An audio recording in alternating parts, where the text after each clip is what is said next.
Welcome to morning మన్నా. నేటి వాక్య దర్శనం కొరకు సమూయేలు 2వ గ్రంథం 22వ అధ్యాయం 29వ వచనం. యెహోవా నీవు నాకు దీపమై ఉన్నావు, యెహోవా చీకటిని నాకు వెలుగుగా చేయును. మరొకసారి ఈ వాక్య భాగాల నుండి 4 ప్రాముఖ్యమైన సత్యాలు ఈ ఉదయకాల సమయంలో మనం ధ్యానం చేయాలి. Number 1, it is a source, మూలము.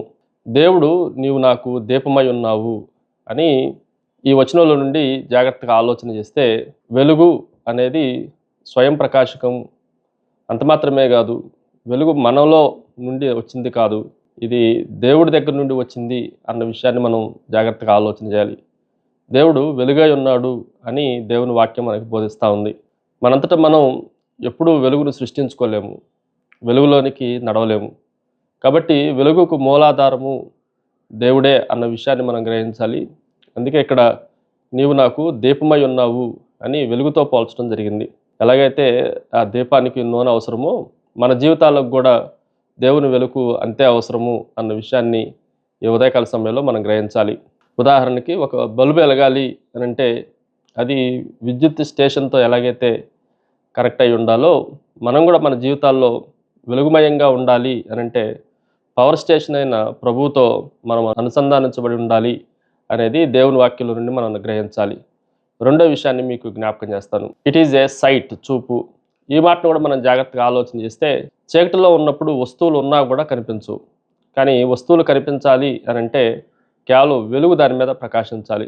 ఉదాహరణకి మనం అడవిలో ప్రయాణం చేస్తున్నప్పుడు మన చేతిలో టార్చ్ అనేది ఉంటే, పులులు ఎక్కడున్నా, సింహాలు ఎక్కడున్నా, పాములు ఎక్కడున్నా మనం చూడటానికి వీలుగా ఉంటుంది. అలాగే దేవుని వాక్యం అనే ఈ వెలుగు మన జీవితాల్లో సాతాను ఉచ్చులు ఎక్కడెక్కడ ఉన్నాయి అనేది చూడటానికి, వాటిపైన ప్రకాశించడం ద్వారా మన దృష్టికి అవన్నీ కనిపించడానికి అవకాశం ఉంది. మూడో విషయాన్ని మీకు జ్ఞాపకం చేస్తాను. ఇట్ ఈజ్ ఏ సేఫ్టీ, రక్షణ, సంరక్షణ.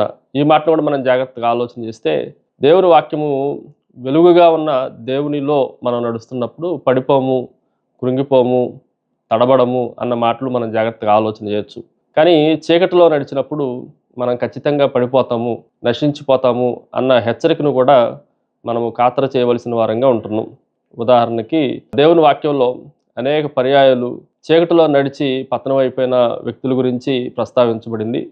వెలుగులో నడిచి చాలా అమోఘమైన కీర్తి ప్రతిష్టలు పొందుకున్న వారిని గురించి కూడా రాయబడతా వచ్చింది. సముద్ర తీరంలో ఉన్న లైట్ హౌస్ ఎలాగైతే వాడలు రాళ్లకు కానీ బండలకు కానీ ప్రమాదాలు సంభవించకుండా ఒడ్డుకి ఎలాగ చేరతాయో, మనం కూడా యేసుక్రీస్తు అనే ఈ వెలుగును చూసినప్పుడు లోకపు ప్రమాదాలకు సంభవించకుండా ఒడ్డుకు చేరటానికి అవకాశం ఉంది. Finally it is a shine, ప్రకాశించటము.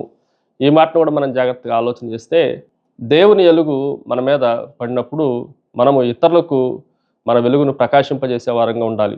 ఉదాహరణకి చంద్రుడికి స్వయంగా ప్రకాశించే అవకాశం లేదు. సూర్యుడు తన పైన ఎప్పుడైతే ప్రకాశిస్తున్నాడో, రాత్రి వేళ, చీకటి వేళ ఈ చంద్రుడు ప్రకాశించేవాడుగా కనిపిస్తా ఉన్నాడు. అలాగే మనం కూడా ఈ లోకంలో యేసుక్రీస్తు అనే నీతి సూర్యుడు మన మీద ప్రకాశించినప్పుడు మనం కూడా చంద్రుల వలె ఇతరులకు వెలుగునిచ్చే వారంగా ఉండాలి. ప్రార్థన.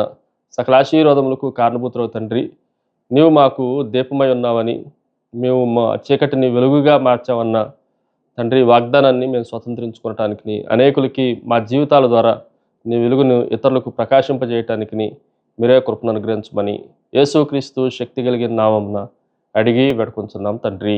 ఆమెన్. God bless you.